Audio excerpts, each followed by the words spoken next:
one night. The Black Gospel Show personality told you of their arrival, and you were then escorted from the station by the police. What? If that isn't the most incredible story... I never heard that. First of all, we didn't have any Black Gospel Show personality at WLAC while I was there. They had that before, I guess. And nobody came to the station. And when I was leaving, because I was going to Philadelphia, because I told Dick Casper, I said, this place is ridiculous. Calder quit after 2 weeks up there. I lasted a whole month. And after 3 weeks, I was going to WWDB in Philadelphia, and all my furniture went there. You remember that story? And I was ready to go, and we were going to start on a Monday. And then Casper talked me into coming back to W Snooze instead, as only he can do, and ruined my whole life, Dick. I hope you know that. And so I did my last show, and as I was leaving, I had moved out of my apartment, and I was staying the last night in a motel, which was right across from the station, okay? And I'm walking, it's like a half a block, you know, just right across the street. I'm walking from the station to my motel, and there's a police car pulls up. I've told this story many times, but of course Jack Fruit got it confused, I guess. Maybe his tape got twisted. And I thought, oh, boy, what is this all about? And they said, you know where we can find a guy named Neil Rogers? And I thought, boy, this is the end of my life. Because, you know, Nashville, they tend to be a little clannish there.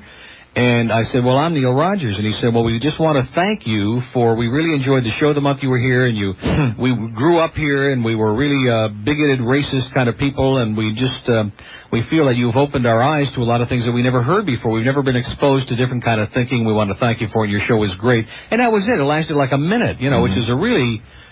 nice experience, you know, and that was it. And he managed now, so you've heard the real story, and now you think back to this paragraph. Does that tell you everything you need to know about Jack Fruit?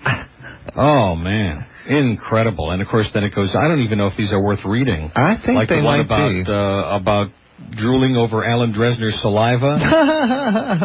On 3/31/88, you said that Bob has no clothes on and that he is ready.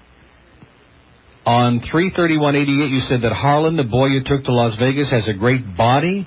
I mean, where is this man coming up? Harlan has a great body compared to what? I never heard you say I mean, that. Harlan, don't take it personally.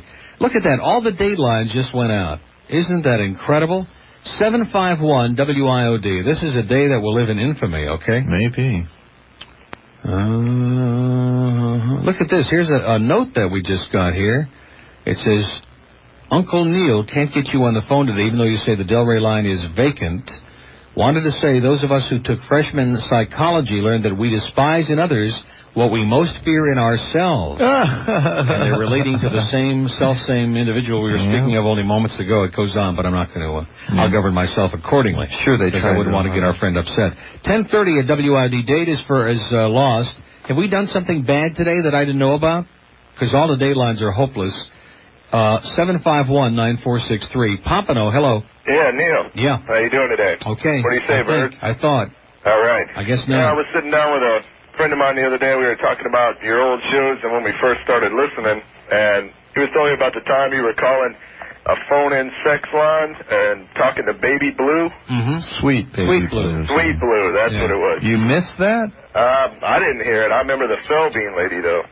Yeah, well, it turned out to be the same person. That's why we stopped doing it. People started losing their interest. But as you started going along, she was getting more raunchier, you know, and she wasn't catching the hint, you know, of what really turned you on and everything. So, you know, I thought it was kind of funny, just reminiscing on the old stuff. Yeah, well, that's more that trolling on the air that our friend talks about, you know. Yeah, what can you say, you know? I know. Do what you got to do. Yeah. All right, well, you guys have a good day. Okay, you too. Well, I can see this. We're going to play music today. We got lunch coming in a little while, I'm sure, any minute. Okay. Well, I guess I'll do the melting pot before we start talking about what I heard on my way back.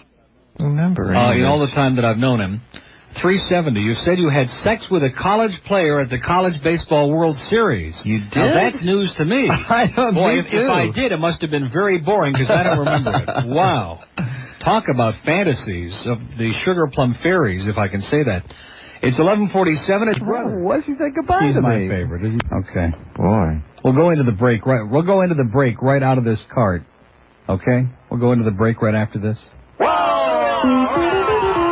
Meg Green alert! Meg Green alert!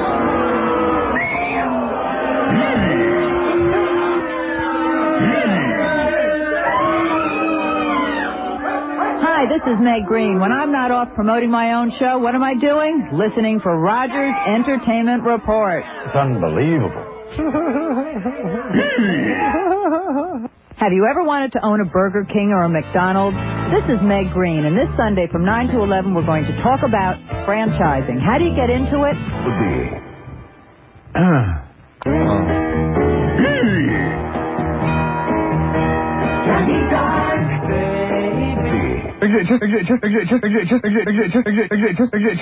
Just tell me what your problem is.